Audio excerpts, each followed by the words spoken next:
안녕하세요. 저는 30대 딸을 둔 70대 엄마입니다. 결혼도 늦게 하고 자녀도 늦게 낳아서 그런지 아직도 엄마 소리를 듣는 것이 가장 좋아요.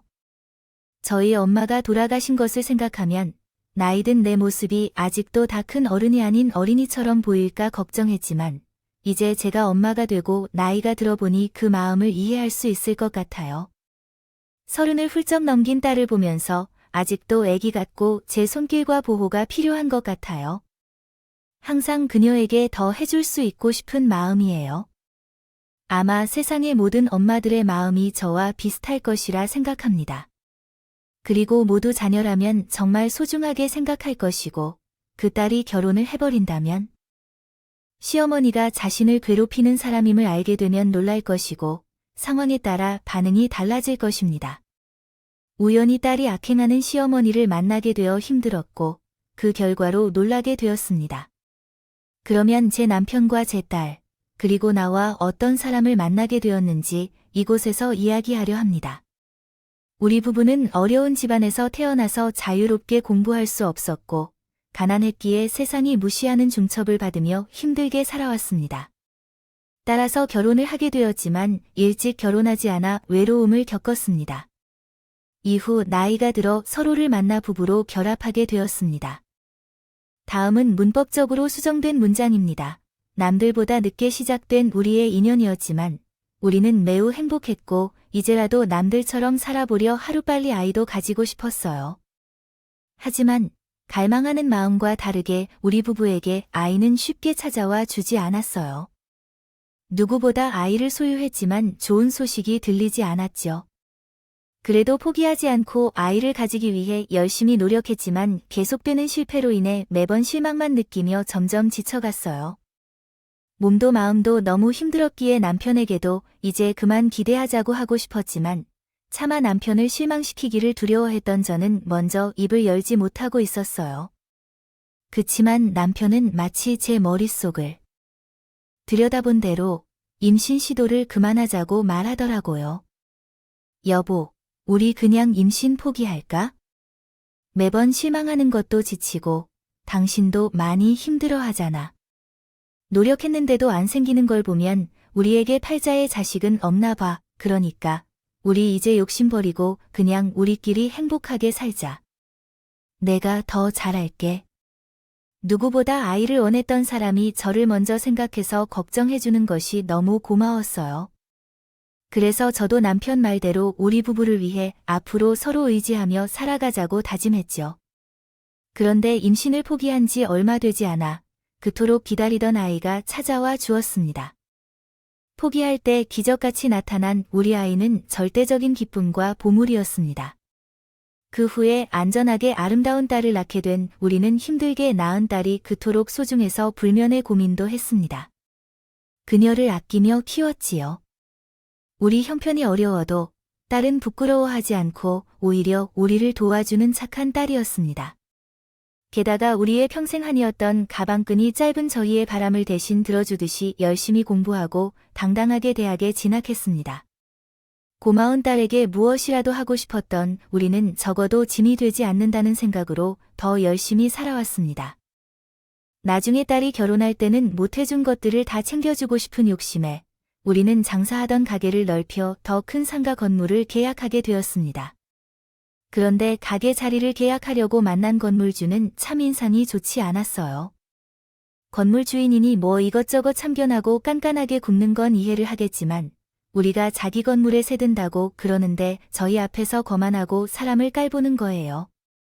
요즘 세상에 남의 돈 받으면서 그러는 건가 싶어서 기분이 상했지만 뭐 어차피 월세만 제때 내면 부딪힐 일이 있을까 싶어서 우리를 무시하는 건물주도 참고 넘어갔습니다.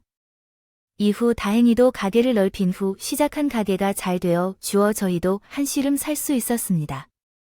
걱정을 덜었다.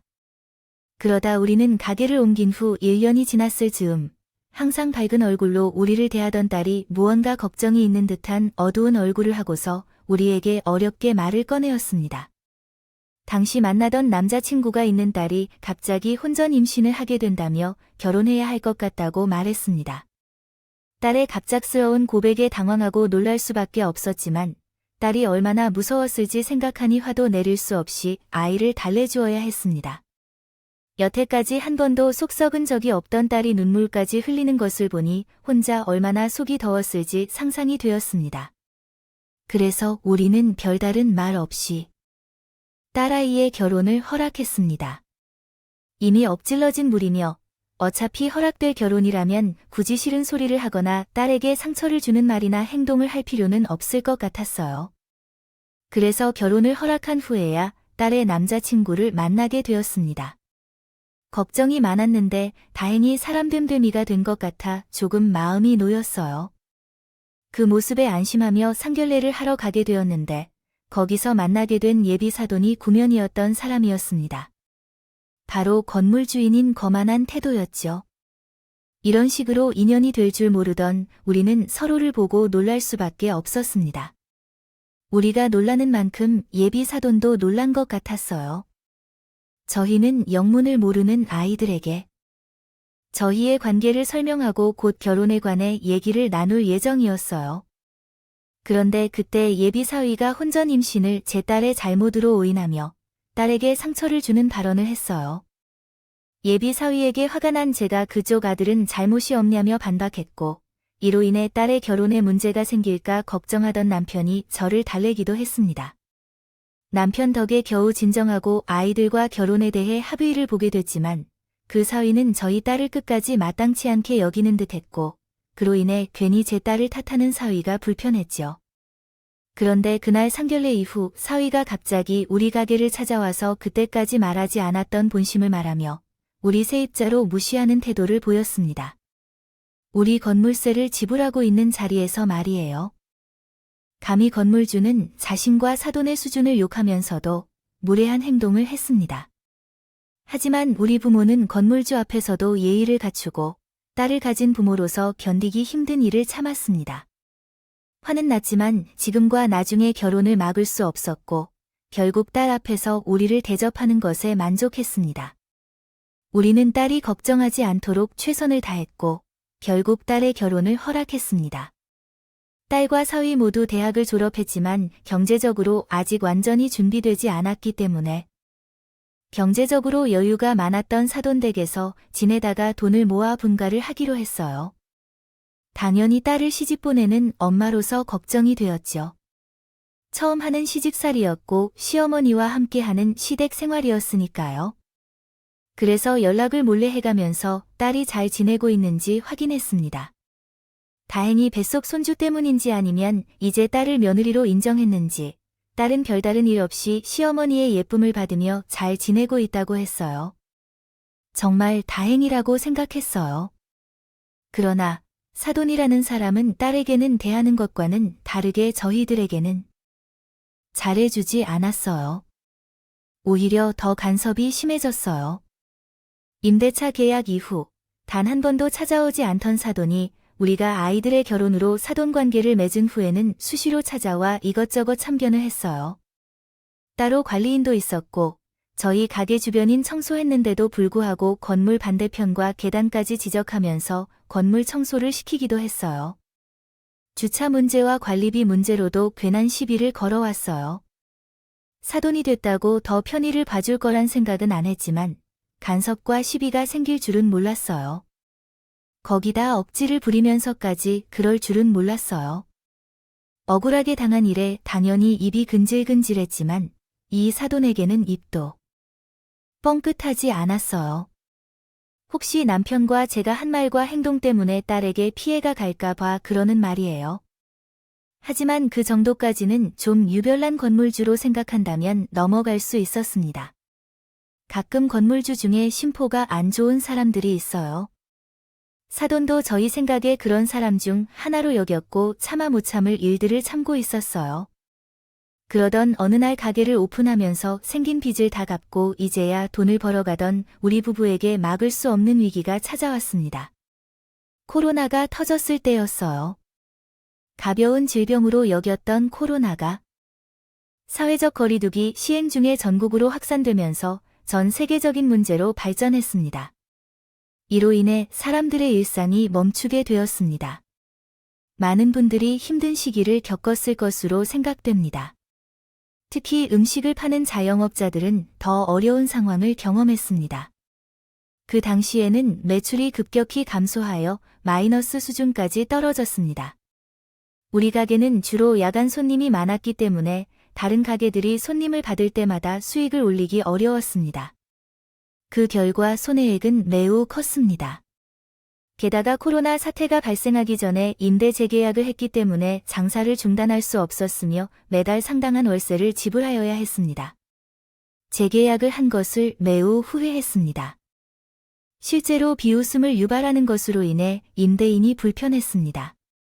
이에 가게를 옮기려는 생각도 했었는데, 그런데 사돈은 생색 없이 나를 다 내리면서 세를 깎아주는 척을 하였습니다. 결국 말씀대로 월세를 올려받았지만 사실상 그 정도까지의 것이 전부였습니다. 그런 사돈에게 월세 관련하여 이해를 요청하려 할 때는 듣기 싫은 말만 듣고 거절당할 것으로 알았습니다. 따라서 다른 일들 중에서 어떻게든 월세를 내야만 했습니다.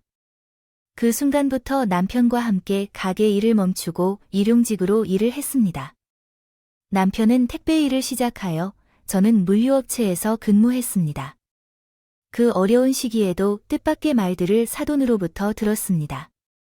됐습니다. 이제 정말 할머니와 할아버지로 포기했어요. 상황이 이토록 어려우시면 먼저 말씀하시지 왜 무식하게 고집을 부리세요. 앞으로 월세가 형편에 맞지 않으면 내지 마시고 상황이 나아지면 그때 천천히 갚으세요. 어머, 정말요. 정말 감사합니다. 우리가 말씀드리려 했는데 폐를 끼칠까봐 차마 말씀을 못 드렸는데 정말 감사합니다. 솔직히 민폐는 맞죠? 이렇게 약속까지 쓴 약속을 어기는 건데 우리가 사돈이니까 특별히 파주는 거예요. 그러니까 더 많이 고마워하세요. 그리고 이 건물은 다른 사람들에게는 비밀이에요. 제가 정말 특별한 사돈 가게만 돌봐주는 거니까 알겠어요. 이왕에 선심 쓰는 일에 말도 예쁘게 하면 좋을 텐데 사돈은 특유의 시건방짐을 유지하면서 우리에게 도움을 주었습니다. 그래도 그때는 사돈이 마냥 고마웠어요. 사람이 좀 못되기는 해도 가족은 챙기는 모양이라고 생각하며 사돈을 다시 보게 되었죠. 그렇게 사돈 덕에 우리 부부는 한숨을 돌릴 수 있었습니다. 이후 오락가락하는 정부 지침으로 가게에서 여러 손님을 받을 때도 있었고 못 받을 때도 있었지만 다행히 먹고 살 활로를 찾을 수 있었어요. 배달을 할 수 있었거든요. 원래 팔던 음식을 1, 2인분으로 나눠 팔았습니다. 바로 팔기 시작했으며 배달을 시작했습니다. 이전만큼은 아니지만 그래도 입에 풀칠할 수 있을 만큼의 돈을 벌었습니다. 그러나 그때부터 사돈이 걸핏하면 배달을 시키기 시작했어요. 그러면서 배달 대행은 음식이 식는다며 꼭 우리가 직접 배달 오기를 바랬습니다. 솔직히 껄끄러웠습니다. 배달원이 없는 것도 아닌데 꼭 우리에게 음식을 갖다 달라고 하네요. 딸아이가 그 모습을 보면 어떻게 생각하겠습니까?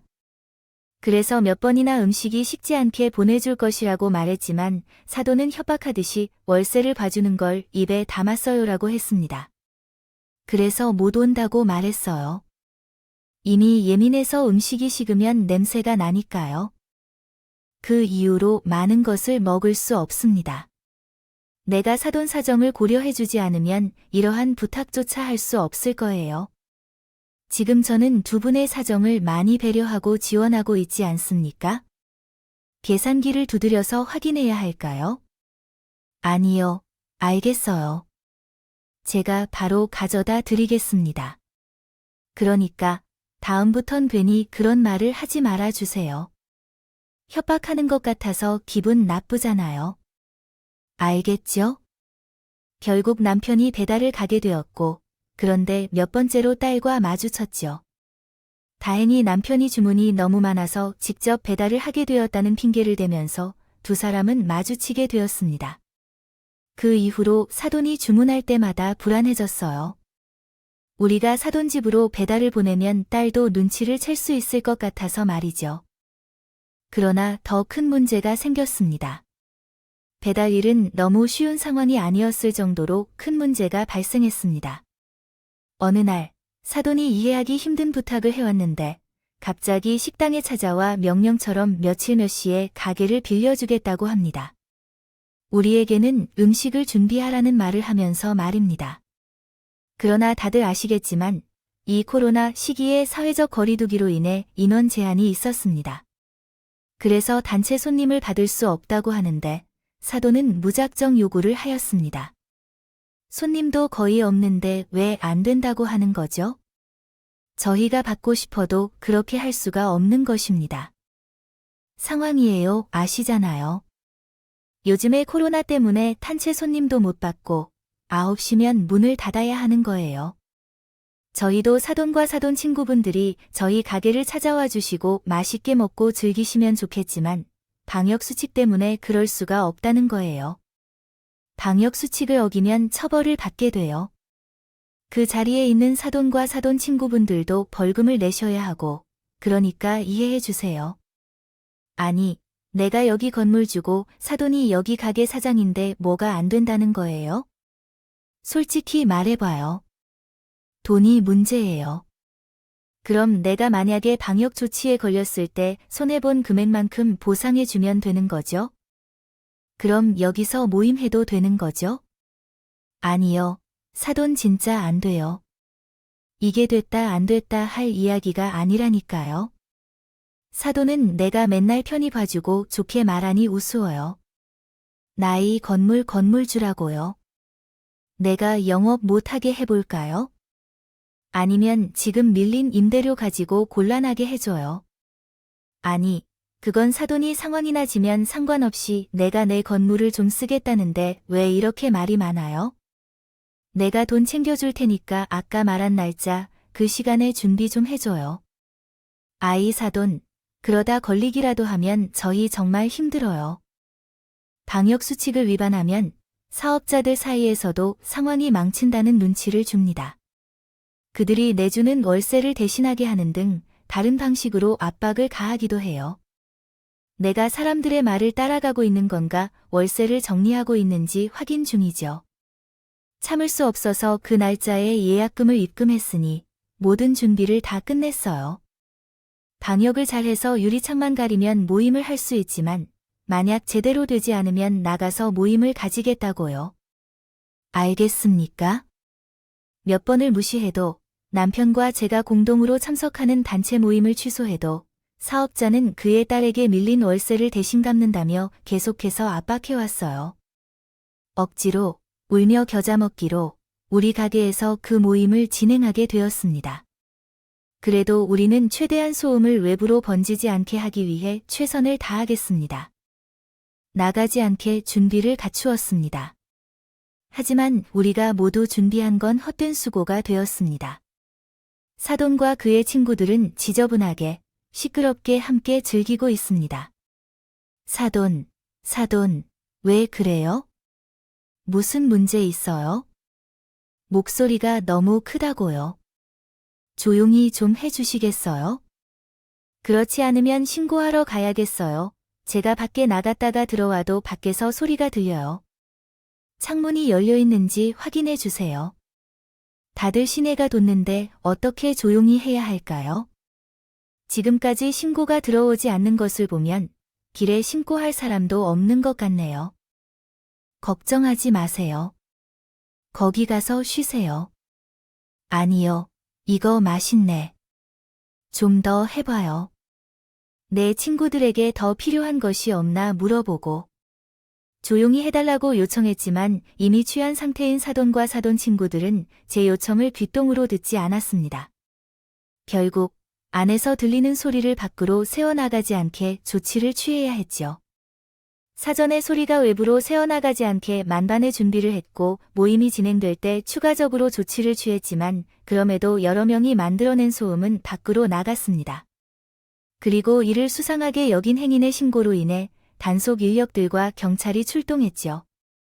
결국 저희는 규정 위반으로 인해 과태료와 함께 영업 10일간 정지 조치를 받았습니다. 처벌을 받게 되었습니다. 이미 어려운 시기에 10일간의 영업정지는 정말 큰 벌이었습니다. 게다가 방역수칙 위반으로 거리 분위기를 망쳤다며 다른 상인들의 비난도 받게 되었죠.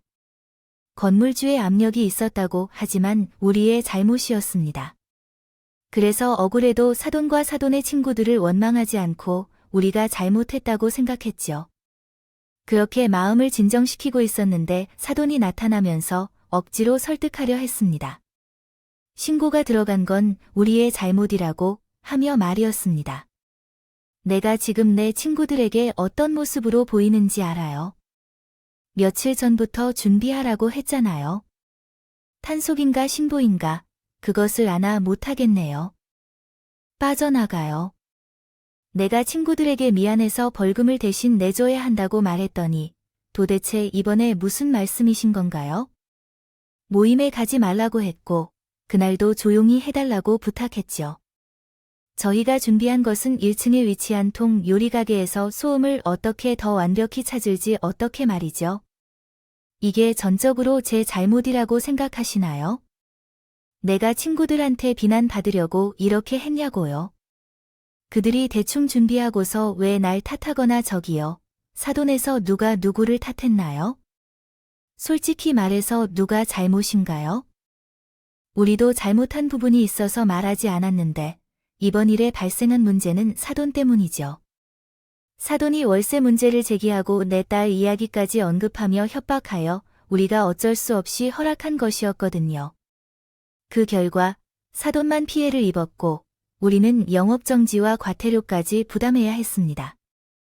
하지만 어디서 이상한 사람인 척을 하고 있네요. 여자가 진심으로 해결책을 찾아달라고 하니까 눈에 뵈는 대책이 없어서 어떻게 해야 할지 모르겠는데 이게 내 탓인가요? 그래, 그러면 내 탓이라고 생각하는 게 맞나요? 대단한 세입자 나부랭이가 내 탓이라고 말하는데 그 말을 인정해야겠네요. 아무튼 대단한 세입자 양반은 그만 우리 건물을 떠나주시고 밀린 월세도 갚아주시기 바랍니다. 이 사람이 또 어떤 협박을 하고 있는지 아세요? 건물주라면 그런 거 다 잘 알겠죠. 우리를 협박하는 게 그것뿐인가 봐요. 레퍼토리 좀 신선하게 바꿔봐요. 항상 같은 협박을 하니까 무서움을 느끼지 못하겠어요. 그리고 건물주라면 건물주다운 모습을 보여야 해요.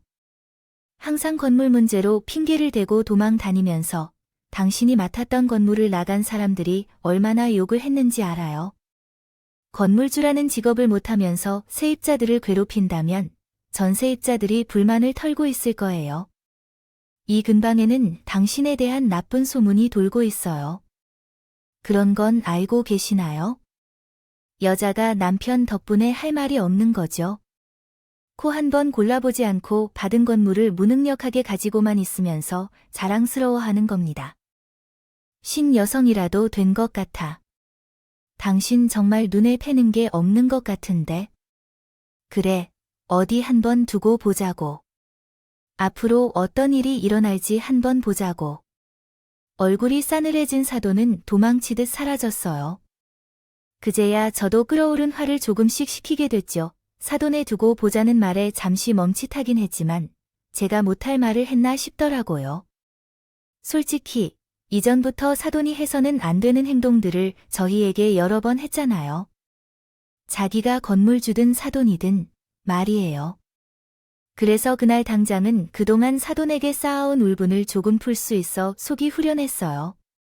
하지만 시간이 흐르면서 어쩔 수 없이 불안해지기 시작했습니다. 사돈이 저에게만 해코지한다면 아무 상관없겠지만 같이 사는 딸에게 그날의 일로 인해 괴롭힘을 당하면 어쩌나 고민하게 되었습니다. 그 생각이 들자마자 딸 아이가 괜찮은지 물어보게 되었지만 그 이후로 딸 아이와 연락이 되지 않았습니다. 연락이 되지 않은 첫날은 잠을 잘 못 자서 연락되지 않는다고 생각했지만 그 다음날 아침에도 저녁에도 연락이 되지 않았습니다. 그날의 일로 무슨 일이 생길 것이라고 생각한 저는 연락이 두절된 딸 아이를 만나기 위해 사돈의 집으로 찾아갔습니다. 그곳에서 며칠 전과는 태도가 변해 있는 사돈을 만나게 되었습니다. 만나게 된 거예요. 어머, 사돈이 우리 집에 어쩐 일로 오셨어요? 안 그래도 그날 일로 연락을 드리려고 했는데 그날은 우리 소연이 어디 있어요? 소연이? 소연이를 여기서 왜 찾아요? 여기서 왜요? 소연이는 여기 사니까 찾는 거죠. 소연이가 며칠 전부터 연락이 되지 않아요. 그런데 연락이 안 되는 날짜가 딱 사돈과 제가 말다툼을 한 그날이라고요. 그날 사돈께서 돌아가시기 전에 우리에게 한 말 기억하시죠? 두고 보자고 요. 그 말하자마자 뚝 하고 끊기듯이 나의 딸과 연락이 끊겼어요. 이게 우연이라고 할 수 있을까요? 사돈이 우리 사이에 있는 일들이 아이들까지 영향을 미치게 되면 어떻게 해야 할까요? 이번 일의 잘못이 누구에게 있든 상관없이 아이들에게는 영향을 끼치지 않아야겠죠. 우리 소연이는 어디 있나요? 왜 연락이 되지 않는 건가요? 잠깐만요. 뭔가 오해가 있는 것 같은데 우선 소연이에게 아무런 짓도 안 했습니다. 오히려 제가 소연이와 한 집에 있던 중에 괜히 분풀이할 것 같아서 단단한 척을 했던 것뿐이에요. 아이인 서연이가 무슨 일이 있느냐고 물었을 때는 별일 아닌 것처럼 대답하고 그동안 낳고 키워온 고생을 했으니 그렇죠. 준영이가 처한테 맡기고 잠시 쉬라고 요청했고 소연이한테 제가 시어머니가 되는데 사돈과 싸웠다고 솔직하게 말하면 창피하지 않겠습니까? 라고 물었던 집에서 계속 얼굴을 볼 일이 있는 사이인데 지금 그런 말을 쳐보고 믿으라고 하는 거예요. 아니요. 왜 그런 거짓말을 하겠어요? 안 그래도 그날 제가 잘못한 것 같아서 사죄하려고 했는데 사돈이 우리 집에 오실 때 엄마가 뭐라고 했습니까? 라고 질문하시니 연락하려는 중이었다. 고 대답했잖아요. 그런데 갑자기 말 건넬 시간도 없이 물어보시니 그렇죠. 소연이가 어딜 갔는데? 연락이 안 돼요. 알소연이 어디 간다는 말을 못 들었어요. 며칠 전에 친정에 간다고 나갔죠. 그래서 당연히 사돈과 좋은 시간을 가질 거라고 알았는데 그런데 아이 연락이 안 돼요. 이게 무슨 일이죠? 혹시 친구들을 만나러 나갔는데 시어머니인 나한테 솔직히 말하기가 그래서 친정을 갔다고 했나요? 사돈은 아무것도 모른다는 표정을 짓고 있었지만 솔직히 믿음이 가지 않았습니다. 수연이 앞에서와 우리 앞에서의 얼굴이 다르긴 했지만 근본적으로 그다지 좋은 사람이라고 생각되지 않았으니까요. 그래서 제가 집안을 확인해 봤으면 좋겠어요. 자, 그럼 사돈, 신뢰가 안 된다면 집안 쪽을 제가 확인해도 될까요? 될까요? 제가 이렇게까지 말하는데 못 믿으시는 것 같네요. 뭐 어쩔 수 없죠. 제가 한 행동이 있었는데 그럼 안으로 들어가셔서 확인해 보세요. 저는 혹시 모르니까 그동안 소연이에게 연락해 볼 거예요. 제가 예상했던 것과 달리 사돈은 제 집안을 둘러보는 걸 순순히 허락했습니다. 그 모습에 소연이가 이 집에 없을 수도 있다는 생각을 처음 했어요. 그리고 꼼꼼히 집안을 둘러본 결과 준영이는 있었지만 소연이는 보이지 않았어요. 그때부터 더 걱정되었습니다. 사도님 말처럼 소연이가 친구를 만나러 갔거나 친정으로 오려고 했던 연락이 안 되는 일이 아니라서요. 사도님 집에 딸 아이가 없다는 거요. 확인했으니 더 이상 이곳에 있을 이유가 없었어요. 빨리 경찰서로 찾아가 실종 신고를 해야 돼요. 그런데 그때 사돈 입에서 깜짝 놀랄만한 말이 나왔어요. 사돈 이거 보세요. 친구들과 있는 게 맞아요. 지금 저한테 소연이 답장이 왔어요. 사돈도 휴대폰 한번 확인해 보세요. 소연이한테 연락이 왔어요. 제게 건네 보여주는 사돈의 핸드폰에는 정말 소연이 답장이 와 있었어요. 저도 얼른 주머니에 있던 휴대폰을 꺼내 확인해 봤어요. 저에게도 소연이의 답장이 와 있었어요. 이제까지 연락이 되지 않던 소연이에게 말이에요. 소연이 답장에는 사돈이 한 말처럼 친구들과 같이 여행을 왔다고 나와 있었습니다. 여행을 출발하자마자 떨어뜨려 망가진 핸드폰으로 연락이 안 되던 것은 여행지에 도착하여 사설 수리점에서 액정을 수리했으나 마이크와 스피커도 손상된 채였고 부품이 없어 문자로만 답장을 받을 수 있다고 했습니다. 목소리까지 들었으면 더 안심할 수 있었겠지만 어쨌든 딸이 제 부름에 답장을 보내줬기에 안도할 수 있었어요. 휴대폰이 망가져서 자기 걱정을 했고 다른 문제가 없는지 궁금했지만 그 이후 날짜에 대해서는 더 묻지 않기로 했어요. 출산 후 처음으로 얻은 시간 자유에 기뻤습니다. 그 잠시의 시간을 딸이 마음껏 즐길 수 있게 하고 싶었거든요. 그래서 앞으로는 답장만 꼭 해주세요라는 메시지를 전달한 채 대화를 마무리했죠. 그리고 사모님께 조금 전의 일에 대해 사과했습니다. 죄송합니다, 사모님. 소연이가 연락이 안 되는 게 너무 걱정돼서 실수를 했네요. 정말 죄송합니다. 아니요, 저번에 생각해보면 이런 오해가 있는 게 당연한 거예요. 저야말로 기억해보면 저번 일에 대해 사과드릴게요. 다행이네요. 저도 소연이한테 무슨 일이 생긴 건가 싶어서 경찰에 신고해야 하나 싶었는데 또 저희들 지난번 일도 잘 해결된 것 같고요. 사모님 입장에서 충분히 기분이 나쁠 것 같네요. 수도 있는 상황이었음에도 불구하고 그날의 일을 이해해 주시고 이전의 일까지 사과해 주신 덕분에 더 감사한 마음이 들었습니다. 사돈에게도 이런 면이 있었나 생각하며 다시 사돈을 뵙게 되었습니다.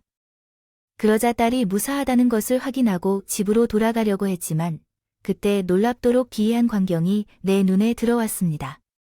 함께 있는 친구들과 함께한 딸이 집 창문에서 뛰어내리고 있는 것이 보였어요. 2층 창문에서 뛰어내린 딸은 다행히 수풀과 잔디 덕분에 크게 다치지 않은 것 같았습니다. 그러나 2층에서 맨몸으로 뛰어내렸기 때문에 충격이 없을 리가 없었어요. 정신을 차릴 수 없는 딸을 향해 뛰어가서 어떤 일이 있었는지 물어보게 되었습니다. 소연아, 너 뭐야? 방금 친구들과 있던 줄 알았는데 답장은 너가 한 거 아니었잖아. 엄마, 나 여기서 데리러 왔어. 나 며칠 동안 집에 갇혀 있었어. 사람들한테 준영이 뺏기고 감금당하고 욕도 들었고 손찌검까지 당했다는 건데. 왜 그런 일을 당해? 원래 그 정도까지는 아니었는데. 며칠 전에 엄마랑 아빠랑 뭐가 있었는데 화풀이를 나한테 하는 거야? 이번에 좀 심한 것뿐이고 원래도 나이 집에서 시집살이만 하고 있었어. 뭐야, 서연아? 너 돈 가져서 택시 타고 집에 가고 엄마는 시험 말할 년이랑 대화 좀 해야겠다. 혼자는 안 돼. 준영이는 집에 있어요. 그녀를 데리고 나가야 해요. 눈이 뒤집어지는 소리를 듣자마자 곧바로 현관문으로 달려갔어요. 그 여자에게서 사돈이라는 상황이 어떻게 된 건지, 이전부터 내 딸을 괴롭혔다는 소문이 무슨 말인지 따져 물으려고 했어요. 하지만 현관문을 두드리기도 전에 안에서 문이 열렸어요. 보니까 제 딸이 탈출한 것을 알아차리고 그 여자가 밖으로 나오려고 했어요.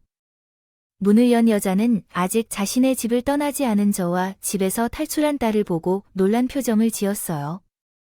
사돈은 아직도 택이 안 가셨어요. 소연아, 너는 언제 집으로 돌아왔니? 저를 보자마자 오리발을 내미는 그 여자를 보며 확인할 것도 없다고 느꼈어요. 생각하였습니다. 지금까지 제 딸을 위한 척 모두 거짓이었고 어떤 식으로든 괴롭히고 있던 것이 확실했어요. 전 놀란 표정을 짓고 있는 그 여자의 머리채를 낚아채서 바닥으로 잡아당겼어요. 잠시만요. 이거 좀 놓고 이야기합시다. 이거 전부 다 오해라고요.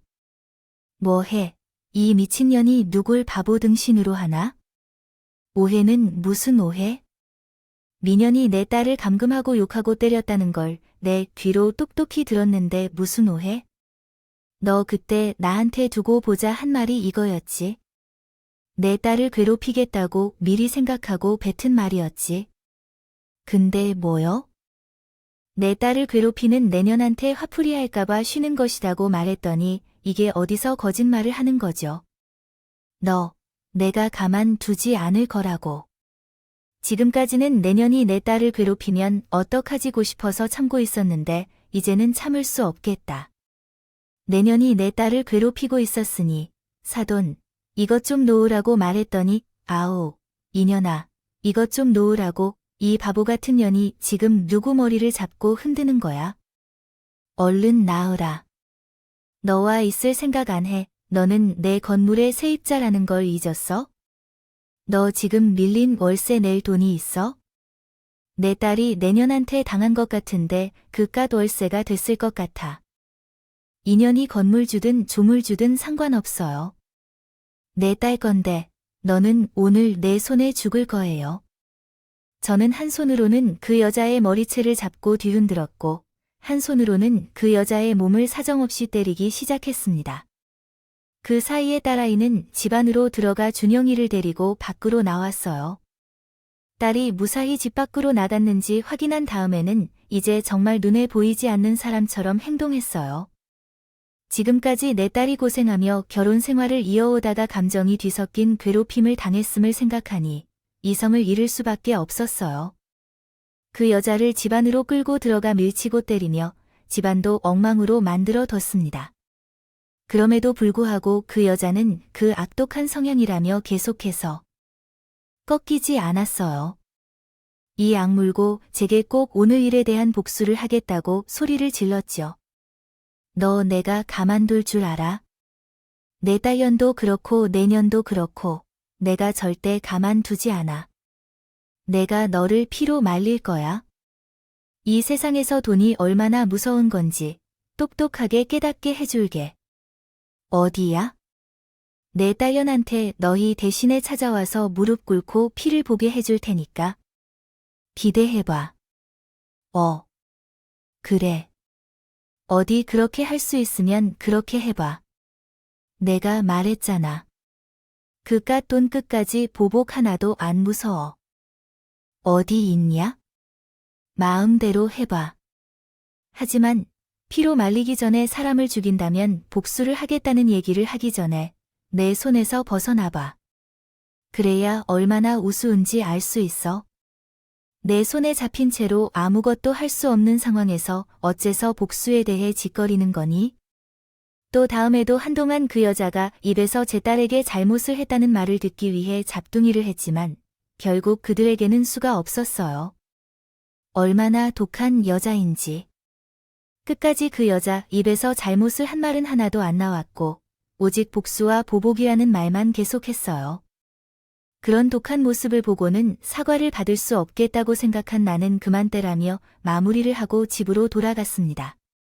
그런데 집에 먼저 와 있던 딸에게 지금까지 있었던 일에 대해 묻게 되었고 딸이 알리고 싶지 않았던 사건들을 모두 알게 되었어요. 엄마 아빠 앞에서는 제게 좋은 시어머니인 척했지만 그 여자와 단둘이 있을 때 한 번도 좋은 사람으로 나타나지 않았어요. 항상 쟤를 괴롭히려 했을 뿐이죠. 결혼하기 전에는 제가 그녀의 배경을 확인하고 돈을 노려 접근한 꽃뱀 취급을 받았어요. 결혼 후에도 같은 취급을 받았지만 추가로 거지로 대해기까지 했어요. 엄마 아빠가 그 여자가 건물에서 사업을 하는 사실을 알면서 무시하고 협박까지 했어요. 월세를 올리고 권리금을 받지 못하게 할 거라는 말로 사돈 관계는 수평적이어야 한다고 하더라고요. 부모에게서 받은 학벌 차이가 커서 사돈 대우를 받을 수 없다는 등 여러 이유로 엄마와 아빠를 무시해왔어요. 낮에도 쉴 틈을 주지 않고 시집살이를 시켰고 폭언과 폭행을 수시로 했었어요. 며칠 전에는 분노한 채 집에 돌아왔을 때 갑자기 제 휴대폰을 빼앗고 2층에 다락에 가둬놓는 등의 행동을 했어요. 그때부터 다락에 가둔 채로 때리고 욕을 했으며 화장실도 가게 하지 않고 준영이까지 떨어뜨린 채로 그러더라고요. 그런 상황에서 왜 그런 일을 견뎌야 했는지 결혼 전이든 후든 상관없이 그녀에게 자주 벌을 받아야 하는 거라고 생각했어요. 일이 있었으면 우리에게 말했어야 했지요. 처음에는 며느리로서 잘하면 괜찮아질 거라 생각했어요.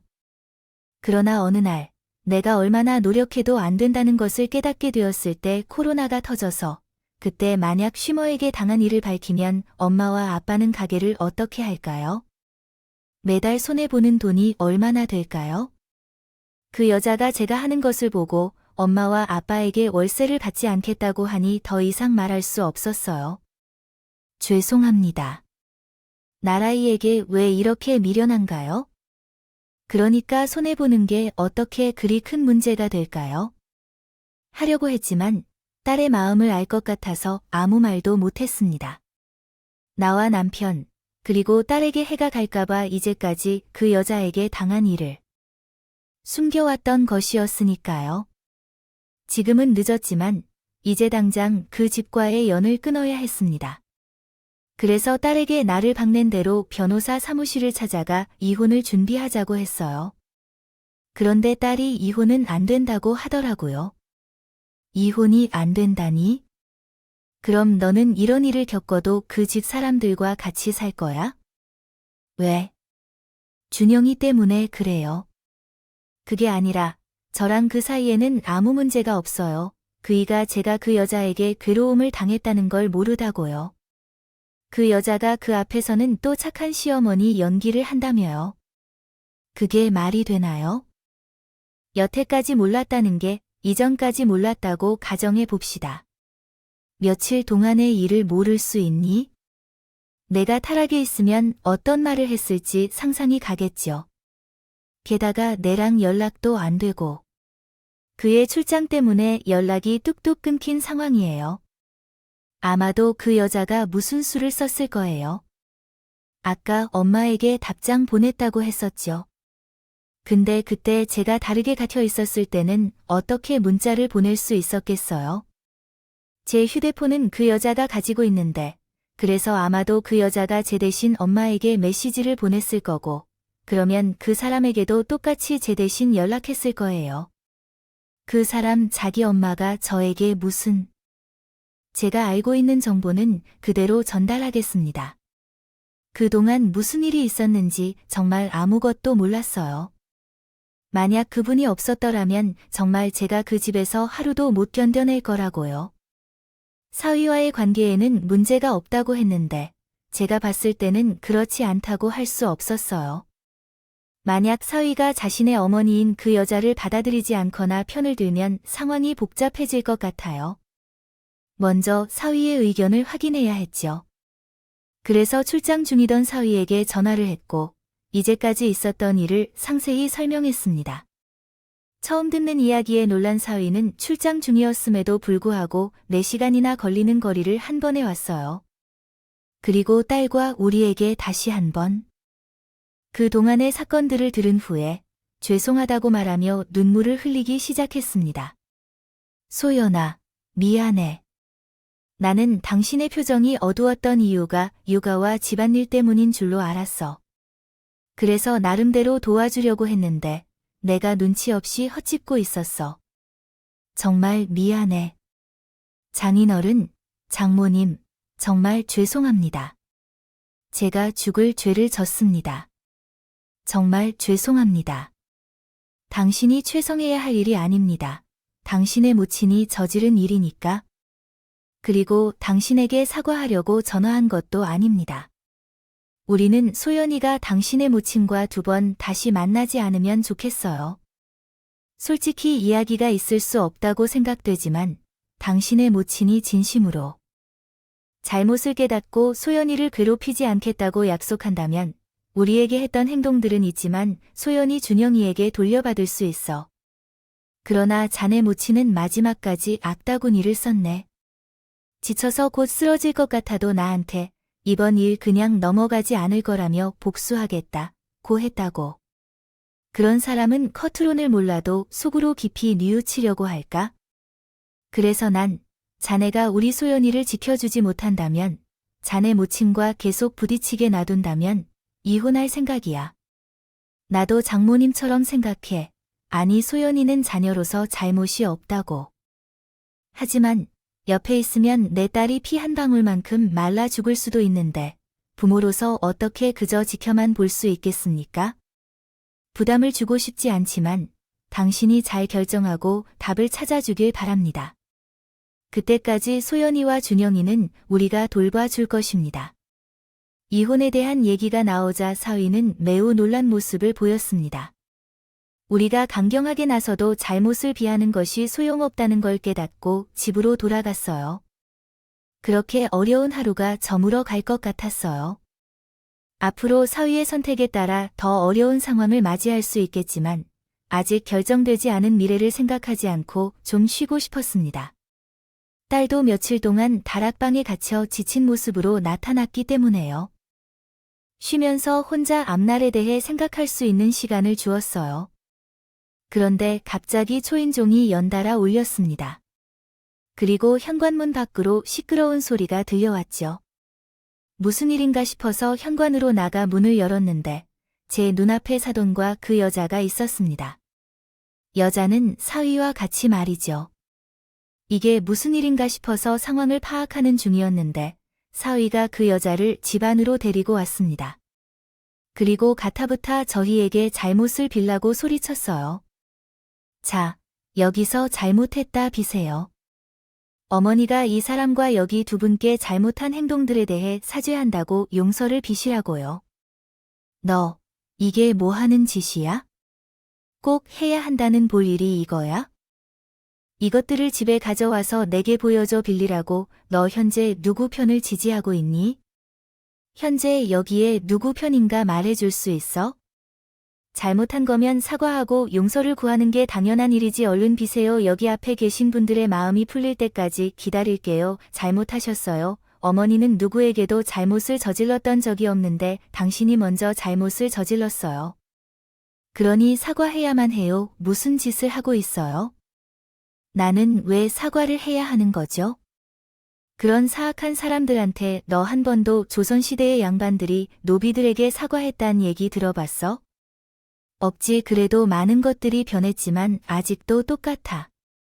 이 사악한 사람들한테 나는 왜 잘못을 시인해. 내가 뭘 잘못했는지 묻지도 말고 이것들이 해결돼야 할 문제라고 생각해야 해. 당신들은 내 아들을 어떻게 다뤄왔는지 알지 못하지만 난 눈 하나 까딱 안 해. 당신들 같은 사람들한테 사과할 생각은 없다는 걸 알아두세요. 그리고 지금 당장 돈을 가져와야 해. 그동안 밀린 월세를 모두 내야만 해. 어머니, 정말 그만 가세요. 나가 주세요. 그리고 이제 저와 부모 자식 관계를 끊어야 해요. 이 집에 머물러도 소용없어요. 너 뭐라고 했니? 부모 자식 관계를 끊어야 한다고? 그게 무슨 소리야? 너는 여자한테 이렇게 말할 수 있어? 빠져 미쳤어. 이러면 내가 잘못했다 할 것 같아. 그러니까 사고 안 하셔도 된다고요. 나가세요. 그리고 저희 짐은 오늘 내일 중으로 다 뺄 테니까 그렇게 하세요. 사위는 부모와 자식 간의 연을 끊겠다며 사돈을 저희 집 밖으로 끌고 나가려 했습니다. 처음엔 아들이 하는 말을 믿지 않던 사돈도 사뭇 분위기가 달라진 아들의 모습에 놀라는 듯 보였죠. 그러더니 결국은 자신을 잡고 있던 아들의 팔을 뿌리치고 저희에게 잘못했다며 용서를 빌기 시작했어요. 자, 이렇게 하면 되는 거지. 저 사돈, 제가 잘못했습니다. 가게 일도 그렇고 소연이 일도 그렇고 부채가 잘못한 것을 인정합니다. 그래서 우리 아들에게 사과할 필요가 있다고 생각해요. 어머니, 이것이 지금 사과의 적절한 시기라고 말씀하세요. 이런 쇼는 그만두시고 얼른 나가주세요. 아니, 잠깐만요. 너가 항상 미루려고 하니까 제 마음이 급해서 사과가 대충 됐던 거야? 아이들 사돈 소연이도 다 듣고 계시겠지만 정말 죄송합니다. 이런 사건이 많아서 전부 기억이 나지 않지만 모든 것이 제 잘못입니다. 용서를 구합니다. 앞으로는 같은 일이 반복되지 않도록 하겠습니다. 사돈에 대한 신뢰를 흔들리게 한 제 잘못을 인정합니다. 정말 이렇게 필요하겠습니다. 제발 용서해 주세요. 정말 애쓴다는 말이 나올 만큼 그 여자는 우리에게 잘못을 인정할 필요가 있습니다. 사위는 자신의 엄마를 집 밖으로 내보내려 했고 그 신랑은 꽤 오랫동안 계속되었습니다. 그동안 남편과 저는 깊은 고민에 빠졌습니다. 아들이 소중하다고 하자 우리에게 용서를 빌어오는 그 여자를 보니 사위와 제 딸에게 쉽게 떨어지지 않을 것이라고 생각했습니다. 분명히 그 여자가 성격이 아들과 갈등이 생긴 순간부터 우리와 딸에게 원한을 품고 어떤 식으로든 괴롭히겠다는 생각이 들었습니다. 그럴 바에는 이번 사건으로부터 약점을 찾아서 함부로 행동하지 못하도록 해야겠습니다. 옆에서 감시하는 게 나을 것 같았어요. 그래서 사과를 받고 싶지 않았지만 딸의 평온한 미래를 위해 어쩔 수 없이 용서해 주었어요. 하지만 우리가 선택한 것은 아니었고 아직 딸의 결정이 남아 있었습니다. 그런데 딸도 저희와 비슷한 생각을 했던 것 같아요. 앞으로 한 번 더 우리를 무시하거나 괴롭히려고 한다면 더 이상 참지 않고 말하겠다는 말을 하고 시어머니인 그 여자를 용서해 주었어요. 그제야 모든 게 끝났다고 생각한 사람은 우리 집을 나가려고 했어요. 그때 제가 한 번 더 불러서 경고했어요. 같은 일이 있다면 더 이상 참지 않겠다고 말이죠. 또 그 갑과 그의 관계를 끊으려고 가게를 비우겠다고 말했습니다. 저는 이미 그 일이 끝났다는 것을 알지만 호의심으로 한 번 더 말할게요. 휴대폰이나 사람들이 용서를 구했다 하더라도 그 감정이 싹 사라져 내려간 것은 아닙니다. 제 딸의 행복을 위해 강요로 가게를 떠난 거죠. 그래서 앞으로는 지난 일을 잊고 지내겠습니다만 한 번 더 제 딸에게 또 우리에게 무시하거나 괴롭히려고 하신다면 그때부터 끝입니다. 그러니 앞으로 조심해 주세요. 제 딸을 아끼실 필요 없습니다. 그냥 괴롭히지 말아 주세요. 그리고 저희가 밀린 월세를 정리하고 부동산에 가게를 내놓기로 했습니다. 정 안 들어오면 계약이 만료되고 나가야 합니다. 이게 맞는 것 같습니다. 그렇게 해야만 제 딸과 사돈에게 눈치를 주지 않겠죠. 자세한 내용은 나중에 만나서 이야기하도록 하고 오늘은 조심히 가세요. 이렇게 마지막으로 말해줌으로써 사돈과의 비슷한 사건이 반복되지 않도록 하였습니다. 그 이후에는 가게 운영과 아르바이트로 월세를 갚아 나갔습니다. 우리는 계약이 만료되기 전 큰 손해 없이 사돈의 건물에서 나올 수 있었어요. 지금은 가게 평수를 줄이긴 했지만 여전히 장사를 이어가고 있습니다. 코로나가 끝나고 장사는 번창하고 있어요. 딸과 사위는 역시 그 일을 도와주고 나는 뒤에 사돈의 집에서 분가를 했습니다. 그리고 현재까지 행복하게 잘 사고 있죠. 결과론적으로 보면 그날 사돈을 용서한 선택이 올바른 결정이었다고 말할 만큼 모든 일이 잘 풀리고 있습니다. 물론 언제 터질지 모를 시한폭탄 같은 사돈 그 사람이 있지만 아직까지 우리 부부와 사위를 살피며 약속을 어기는 일은 없었습니다. 앞으로도 계속해서 긴장의 끈을 놓지 않고 그 사돈, 그 여자를 감시하면서 이 평온한 하루하루를 즐기며 살겠습니다. 제 나이 들면서 참 고생한다는 생각이 드는데 소연이 엄마 아빠로서 부모의 역할을 하는 것 같아서 기분이 좋을 때가 더 많습니다. 사실 자녀들을 다 양육한 후에는 부모로서 받쳐줄 게 없어서 시원섭섭할 때도 있죠. 그래서 재미있는 소일거리로 생각하면서 본업과 함께 딸의 안정을 지키며 살고 있습니다.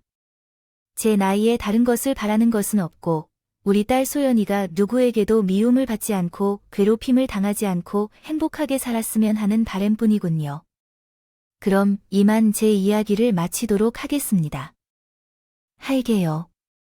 읽어주셔서 감사합니다.